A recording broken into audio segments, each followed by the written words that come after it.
नमस्कार बंधु, राधे राधे। मैं नंदिनी प्रिय संस्कृतम में आप सभी बंधुजनों का स्वागत करती हूँ। तो जैसा कि हम प्रश्नोत्तरी श्रृंखला देख रहे हैं और यह इस प्रश्न पत्र का हमारा 6वां कक्षा है। तो चलिए हम बहुत विलंब न करते हुए प्रश्न को देखते हैं। तो 111 नंबर जो प्रश्न है, इस कक्षा का पहला प्रश्न, इसमें हमसे पूछा गया है कि महाभारत आश्रितम भास रचितम नाटकम अस्ति। महाभारत आश्रित वो भी भास जी के द्वारा नाटक कौन सा है। तो चलिए देखते हैं। भास जी के द्वारा कुल 13 नाटक हैं। तो दूतवाक्यम यह एकांकी, हालांकि यहाँ पर नाटक पूछा गया है, तो दूतवाक्यम तो आपका एकांकी है। इसके बाद प्रतिमा नाटक रामायण से संबंधित है, तो ये तो होगा नहीं, महाभारत से संबंधित पूछा गया है। और मध्यम व्यायोग भी आपका महाभारत से संबंधित, हालांकि दूतवाक्यम भी महाभारत से ही संबंधित है। और इसके बाद आपका मध्यम व्यायोग भी आपका महाभारत से है। बाल भारत भी महाभारत से है, किंतु यह आपका राजशेखर जी का है। और भास जी का बालचरितम है, जो कि महाभारत पर है। तो इस तरीके से, हालांकि हमसे यहाँ पर नाटक पूछा गया है, तो दूतवाक्यम भी आपका 1 मिनट हम बताते हैं। हाँ जी, तो भास जी के विषय में देखें तो इनका समय पहली शताब्दी 100 ईसा पूर्व से 200 ईसा पूर्व है। और इनका प्रसिद्ध ग्रंथ जो है स्वप्नवास वदत्तम नाटक है। तो इनकी कुल 13 कृतियाँ थीं, और 2 उदयन कथामूलक जो कि प्रतिज्ञा योगंधरायण और स्वप्नवास वदत्तम है, और 2 रामायण मूलक जो कि प्रतिमा नाटक और अभिषेक नाटक है। इसके बाद 2 लोक कथामूलक हैं, अभिमारक और चारुदत्त। इसके बाद इनकी जो है 7 जो रचनाएं हैं वो महाभारत मूलक हैं। उरुभंग, दूतवाक्यम, पंचरात्र, मध्यम व्यायोग, दूत घटोत्कच, बालचरितम, कर्णभार, ये सारे आपके इनके महाभारत मूलक हैं।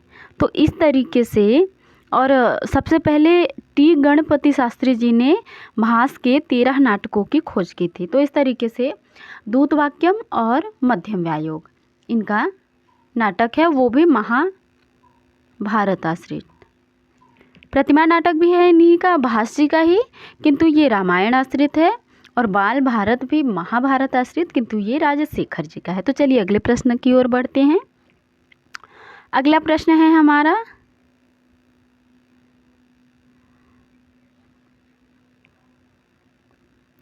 महाभारताश्रितम भासविरचितम ग्रंथद्वयम किम अस्ति।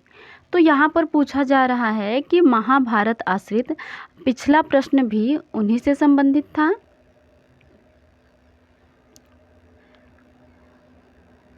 पिछले प्रश्न में हमें भास विरचित नाटक पूछा गया था। अब इस प्रश्न में हमसे पूछा गया है कि भास विरचितम ग्रंथद्वयम किम अस्ति। तो हम, जैसा कि हम जानते हैं, अभिज्ञान शाकुंतलम कालिदास जी का है,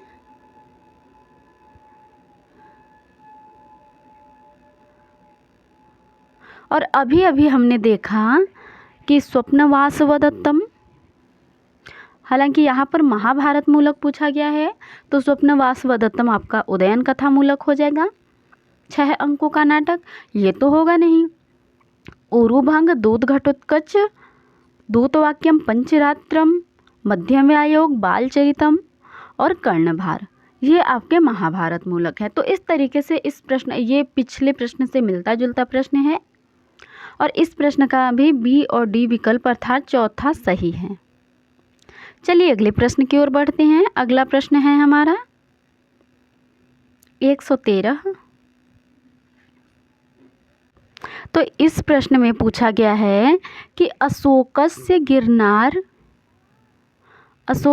गिरनार अभिलेखानां संदर्भे समुचितम कथनम अस्ति। तो अशोक का जो गिरनार अभिलेख है उसके संदर्भ में 2 कौन से विकल्प यहाँ पर सही है और 2 जो हैं आपके सही नहीं हैं। तो पहला विकल्प है अभिलेखानां भाषा संस्कृतम अस्ति। इनका कहना है कि अशोक के गिरनार अभिलेख में भाषा जो है संस्कृत है, तो ये बिल्कुल नहीं है। अशोक के गिरनार अभिलेख की भाषा जो है प्राकृत है, तो ये तो गलत हो जाएगा। फिर बी विकल्प में कह रहे हैं कि अभिलेखानां भाषा प्राकृतम पाली अस्ति। जी हाँ, तो ये बिल्कुल सत्य है क्योंकि अशोक के अभिलेख की भाषा प्राकृत पाली है। और लिपि के विषय में कहते हैं अभिलेखानां लिपि देवनागरी अस्ति। अशोक के गिरनार अभिलेख की लिपि जो है देवनागरी है।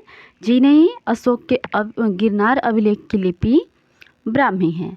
तो इस तरीके से हमारा बी और डी विकल्प सही है इस प्रश्न का।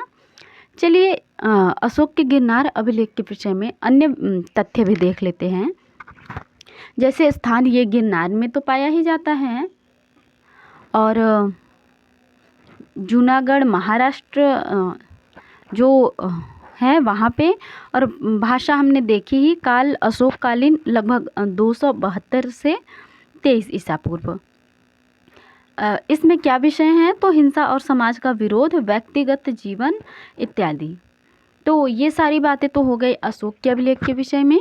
अब हम लगे हाथ कुछ और प्रमुख अभिलेखों को भी देख लेते हैं जो हमारे पाठ्यक्रम में लगे हुए हैं। जैसे खारवेल का हाथी गुम्फा अभिलेख, इसमें भी लिपि आपकी ब्राह्मी है। मुख्य रूप से लिपि और भाषा पूछी जाती है, तो लिपि आपकी ब्राह्मी है और यह हाथी गुम्फा जो है भुवनेश्वर के निकट उदयगिरी पहाड़ी में है, पूरी उड़ीसा।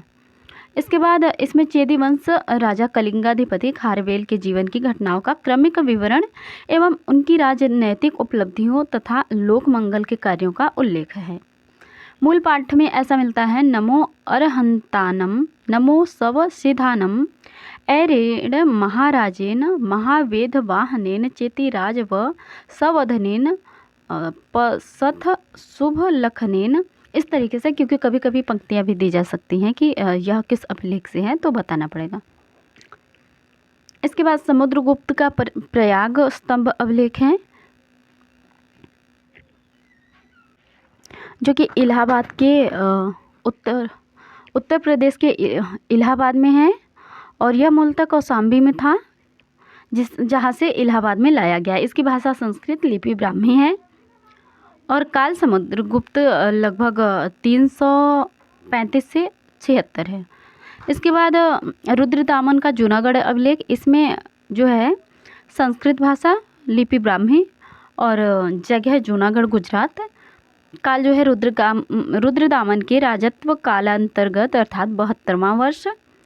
विषय रुद्रदामन के प्रांतीय शासक सुविशाख द्वारा सुदर्शन बांध का पुनर्निर्माण, बांध का पूर्व इतिहास एवं रुद्रदामन की राजनैतिक उपलब्धियों का विवरण। तो इस तरीके से हमने इस प्रश्न को देखा। चलिए अगले प्रश्न की ओर बढ़ते हैं। 114 नंबर। इस प्रश्न में पूछा गया है अधोंकितेषु समुचितः संबंधोऽस्ति। तो इस प्रश्न में पूछा गया है कि कौन सा 2 उचित रूप से संबंधित है। तो 2 अनुचित रूप से संबंधित होंगे और 2 उचित रूप से। तो पहला आपका जो है हर्षस से बांसखेड़ा, यह ताम्र अभिलेख है, ऐसा मतलब बोला जा रहा है। तो देखते हैं यह सही है अथवा गलत। तो हर्ष के बांसखेड़ा अभिलेख के विषय में देखते हैं। तो हर्ष का बांसखेड़ा जो है ताम्रपत्र है, यह बिल्कुल सत्य है। इसके बाद संस्कृत भाषा है, लिपि उत्तर ब्राह्मी है, काल लगभग 628 ईस्वी है। हर्षवर्धन के पूर्वजों तथा उसकी उपलब्धियों का वर्णन है। तो पहला विकल्प तो हमारा सही हो जाएगा। उसके बाद दूसरे के विषय में कहते हैं कि पुलकेशियन द्वितीयस्य मंदसौर क्या है आपका अभिलेख है। तो पुलकेशियन द्वितीय का जो है ऐहोल शिलालेख है, न कि अभिलेख है ये। तो ऐहोल शिलालेख जो है ऐहोल बीजापुर में है। इसके बाद भाषा इसकी संस्कृत है, लिपि दक्षिण ब्राह्मी है, विषय पुलकेशियन द्वितीय तक चालुक्य शासकों का वर्णन पुलकेशियन द्वितीय की कीर्ति का उल्लेख है। तीसरा विकल्प हमारा कहता है कि यशोधर्मणः इलाहाबाद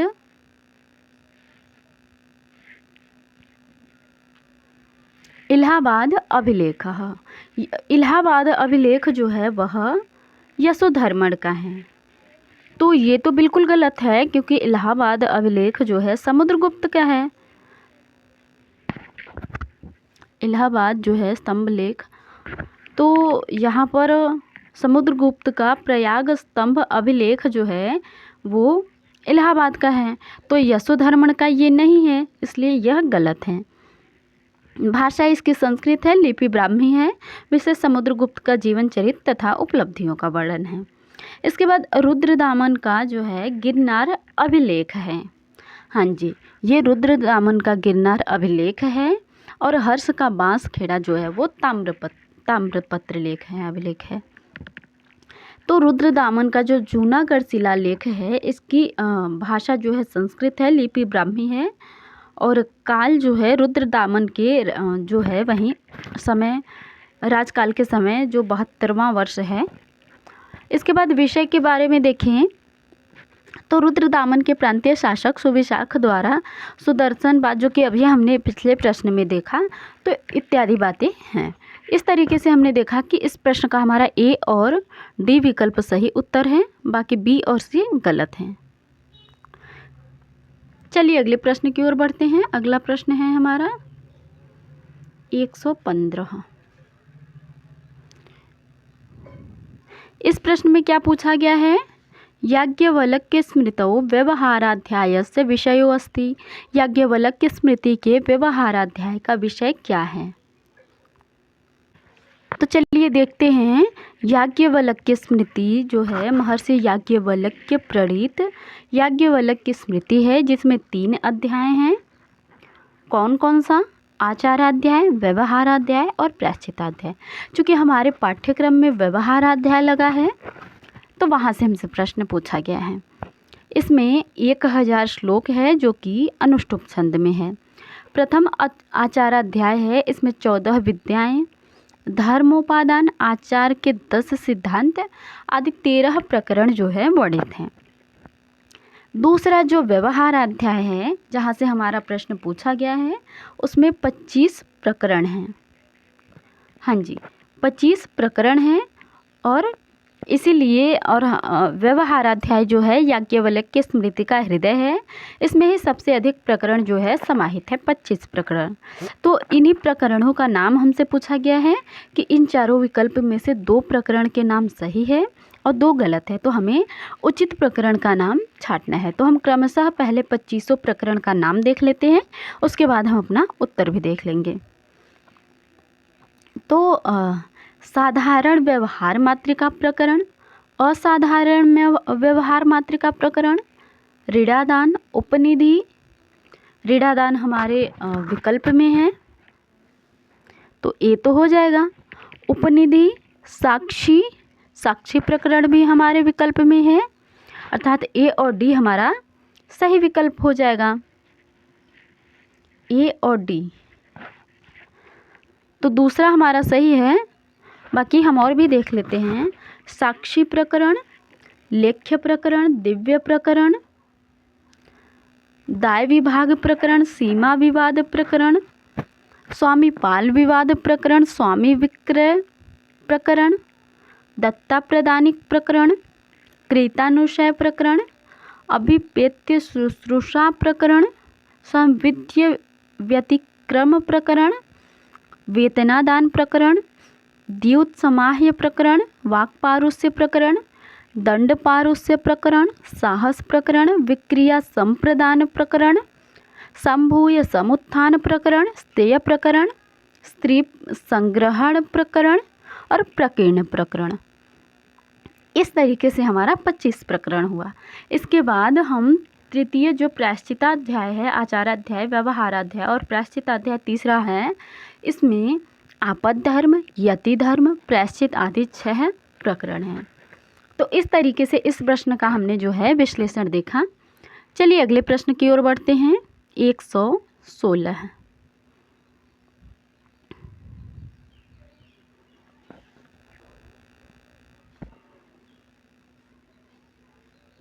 इस प्रश्न में पूछा गया है अधस्तनेषु केन सह कस्य संबंधः, किसके साथ किसका संबंध है, हमें यह बताना है इस प्रश्न में। तो हमारा यह प्रश्न जो है वह वेदांग से है। वेदांग अर्थात वेदों के 6 अंग बताए गए हैं, वहाँ से हैं। तो चलिए सबसे पहले हम वेदांगों के विषय में देख लेते हैं, तत्पश्चात हम सही मिलान भी कर लेंगे। तो वेदांग शब्द का अर्थ वेदांग शब्द का अर्थ वेद के अंग का अर्थ है। वे उपकारक तत्व जिनसे वस्तु के स्वरूप का बोध होता है। वेदों के गूढ़ एवं वास्तविक अर्थों को जानने के लिए जिन तत्वों की आवश्यकता होती है उन्हें वेदांग कहते हैं। वेदांगों की संख्या और उनके नाम कुछ इस प्रकार से हैं, जैसे 6 हैं वो: शिक्षा, व्याकरण, छंद, निरुक्त, ज्योतिष और कल्प। शिक्षा व्याकरणम छंदो निरुक्तम ज्योतिषम तथा कल्पश्चेति षडंगानि वेदस्याहुर्मनीषिणः। तो शिक्षा के विषय में कहते हैं कि शिक्षा का अर्थ वर्णोच्चारण की शिक्षा देना। सायण ने ऋग्वेद भाष्य भूमिका में शिक्षा का अर्थ दिया है, जिसमें वर्ण आदि के उच्चारण की शिक्षा दी जाती है, उसे शिक्षा कहते हैं। स्वर वर्ण आदि के उच्चारण की स्वर वर्णाद्युच्चारण प्रकारो यत्र शिक्षते उपदिश्यते सा शिक्षा, तैत्तिरीय उपनिषद में ऐसा कहा गया है। और शिक्षा के 6 अंग भी हैं। कौन कौन से? स्वर, वर्ण, मात्रा, क्षमा कीजिए, वर्ण, स्वर, मात्रा, बल, साम और संतान। तो हमारा शिक्षा जो है, शिक्षा को हम मिलाएंगे, ए को मिलाएंगे हम डी से। हाँ जी, ए को डी से मिलाएंगे। इसके बाद कल्प दिया गया है। तो हम कल्प के विषय में देखिए तो आचार्य सायण ने कल्प का अर्थ दिया है जिन ग्रंथों में यज्ञ संबंधी विधियों का समर्थन किया जाता है उन्हें कल्प कहते हैं। कारिका मिलती है कल्प्यते समर्थ्यते, क्षमा कीजिए, हाँ, कल्प्यते समर्थ्यते याग प्रयोगेत्र इति व्युत्पत्तेः वेद विहितानां कर्मणाम् आनुपूर्वेण कल्पना शास्त्रम। कल्प सूत्रों के भेद जो है 4 हैं। कौन कौन से? श्रौत सूत्र, गृह सूत्र, धर्म सूत्र, शुल्ब सूत्र। तो इस तरीके से यज्ञ संबंधी विधान विमर्श जो है वो कल्प से संबंधित हैं। तो बी को हम 3 से मिलाएंगे, ए को 4 से, बी को 3 से। हमें हमारा सही विकल्प तो मिल गया है, किंतु हम फिर भी देखते हैं। व्याकरण के विषय में कहते हैं कि व्याकरण का अर्थ व्याक्रियन्ते विविच्यन्ते शब्दा अनेन इति व्याकरणम, अर्थात जिस शास्त्र के द्वारा शब्दों के प्रकृति प्रत्यय का विवेचन किया जाता है उसे व्याकरण कहते हैं। इसमें शब्द कैसे बनता है, इसमें क्या प्रकृति और प्रत्यय लगा है, तदनुसार शब्द का अर्थ निश्चित किया जाता है, उसे ही व्याकरण कहते हैं। तो इस तरीके से हमारा व्याकरण को हम शब्दानुशासन से मिला लेंगे। जैसा कि आचार्य महाकवि जो पतंजलि जी हैं, आचार्य पतंजलि जी, उन्होंने कहा भी है कि अथ शब्दानुशासनम अपने व्याकरण के महाभाष्य में। तो फिर छंद को देखें तो छंद के विषय में कहते हैं छंद शब्द जो है, छद ढकना धातु से बना है। यास्क ने निरुक्त में छंद शब्द का निर्वचन दिया है। छंदासी छादनात्, छंद भावों को आच्छादित करके उस समष्टि का रूप प्रदान करता है। यद अक्षर परिमाणम तत्छंदः, जिसमें वर्णों या अक्षरों की संख्या निर्धारित हो उसे छंद कहते हैं। तो पाद व्यवस्था मुख्य रूप से आपका छंद है। इस तरीके से हमने इस प्रश्न का विश्लेषण देखा। ज्योतिष के विषय में देखें, निरुक्त और ज्योतिष हमारा बचा है। निरुक्त के विषय में कहते हैं, निरुक्त का अर्थ है निर्वचन या व्युत्पत्ति, शब्द के मूल रूप का ज्ञान कराना, शब्द में प्रकृति प्रत्यय का स्पष्टीकरण, धात्वर्थ और प्रत्ययार्थ का विशदीकरण, समानार्थक और नानार्थक शब्दों का विवेचन आदि निरुक्त का विषय है। ज्योतिष के विषय में कहते हैं, ज्योतिर्विज्ञानम ज्योतिष है। सूर्य, चंद्र, ग्रह, नक्षत्र आदि आकाशीय पिंडों की गणना ज्योतिर्मय पदार्थों में है। लगध ने छंद सूत्र के पिंगल हैं और ज्योतिष के आपके लगध हैं। ज्योतिषामयनम अर्थात नक्षत्रों आदि की गति का विवेचन करने वाला शास्त्र कहा है। तो चलिए अगले प्रश्न की ओर बढ़ते हैं। इस प्रश्न का हमारा तीसरा विकल्प सही उत्तर है। अगला प्रश्न है हमारा 117। हाँ जी, यह भी मिलान करने वाला ही है। केन सह कस्य संबंधः। तो इस तरीके से हमारा आख्यात जो है यहाँ पर भवती है, नाम अदह है, निपात नु निपात है, उपसर्ग परि। तो इस तरीके से हमारा चौथा विकल्प इस प्रश्न का सही उत्तर है। चलिए अगले प्रश्न की ओर बढ़ते हैं। अगला प्रश्न है हमारा 118। यहाँ पर भी हमें मिलान ही करना है। हाँ जी, यहाँ पर भी हमें मिलान ही करना है। तो चलिए देखते हैं। तो यह प्रश्न हमारा मुख्य रूप से दर्शन से संबंधित है। तो दर्शन शब्द दृश्य धातु से ल्यूट प्रत्यय करने पर निष्पन्न होता है। दर्शन शब्द का अर्थ है जिसके द्वारा किसी वस्तु को देखा या समझा जाए। भारतीय दर्शन की दो शाखाएं हैं, आस्तिक दर्शन और नास्तिक दर्शन। जो दर्शन वेदों को प्रमाण रूप में स्वीकार करते हैं उन्हें आस्तिक दर्शन कहते हैं, जिनमें सांख्य, योग, न्याय वैशेषिक, पूर्व मीमांसा एवं उत्तर मीमांसा हैं। इसके बाद जो दर्शन वेदों को प्रमाण रूप में स्वीकार नहीं करते हैं उन्हें नास्तिक दर्शन कहते हैं, जिनमें चार्वाक, जैन, बौद्ध प्रमुख रूप से हैं। तो सांख्य, योग, न्याय वैशेषिक, पूर्व मीमांसा, उत्तर मीमांसा, इन्हें षड दर्शन भी कहते हैं। और चार्वाक दर्शन जो हमारा नास्तिक है उसको लोकायत दर्शन भी कहते हैं। चार्वाक दर्शन जो है चार महाभूत तत्व पृथ्वी, जल, अग्नि, वायु को जो है मानता है। और चार्वाक दर्शन जो है केवल एक ही प्रमाण मानता है, प्रत्यक्षमेव प्रमाणम। तो ये विकल्प हमारा जो है वो तीसरे से हो जाएगा, चार्वाक से। इसके बाद सप्तभंगिनय के विषय में देखें तो जैन दर्शन जो हमारा है, जैन दर्शन को आर्हत दर्शन के नाम से भी जानते हैं। जैन दर्शन जो है दो तत्वों को मानता है, जीव और अजीव। और जैन दर्शन में त्रिरत्न है, सम्यक दर्शन, सम्यक ज्ञान, सम्यक चरित्र। ये मोक्ष मार्ग के साधन हैं। और जैन दर्शन में ही आपके सप्तभंगिनय की चर्चा होती है। तो इस तरीके से हमारा बी को 1 से मिलाएंगे। और वो सप्तभंगिनय कौन कौन से हैं जैन दर्शन में? स्यादस्ति, स्यान्नास्ति, स्यादस्ति च नास्ति च, स्याद वक्तव्यः, स्यादस्ति चा वक्तव्यः, स्याद नास्ति चा वक्तव्यः, स्यादस्ति च नास्ति चा वक्तव्य। इस तरीके से है। और न्याय दर्शन के विषय में देखें तो हेत्वाभास जो है न्याय दर्शन में कहा गया है। हाँ जी, न्याय दर्शन जो है न्याय सूत्र का प्रकरण सूत्र है, प्रथम सूत्र है, जिसमें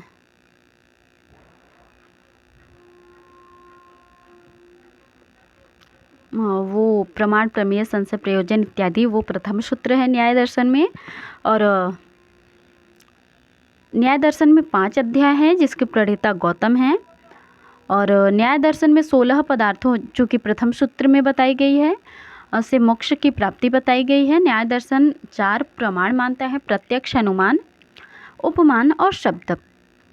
इसके बाद न्याय दर्शन में 5 प्रकार के हित्वाभास भी हैं। कौन कौन से? सव्य विचार, विरुद्ध, प्रकरण सम, असिद्ध और बाधित। तो हित्वाभास हमारा न्याय दर्शन से संबंधित हो जाएगा। सी विकल्प 4 से। और सत्कार्यवाद हमारा जो है, सत्कार्यवाद की चर्चा सांख्य दर्शन में है। तो इस तरीके से हमारा ए को 3 से मिलाएंगे, बी को 1 से मिलाएंगे, सी को 4 से मिलाएंगे, डी को 2 से। हमारा दूसरा विकल्प इस प्रश्न का सही उत्तर हो जाएगा। चलिए अगले प्रश्न की ओर बढ़ते हैं। 119 नंबर। हाँ जी, 119 नंबर प्रश्न। तो यह दर्शन भी हमारा प्रश्न भी दर्शन से संबंधित है।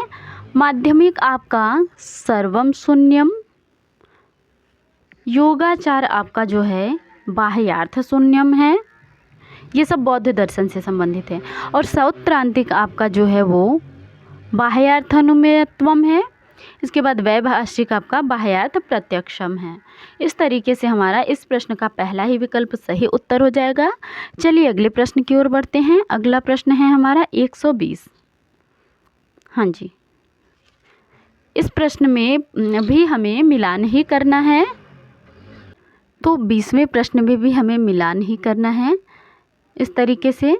तो चलिए देखते हैं भट्टोजी दीक्षित के विषय में सबसे पहले। तो भट्टोजी दीक्षित जो हैं,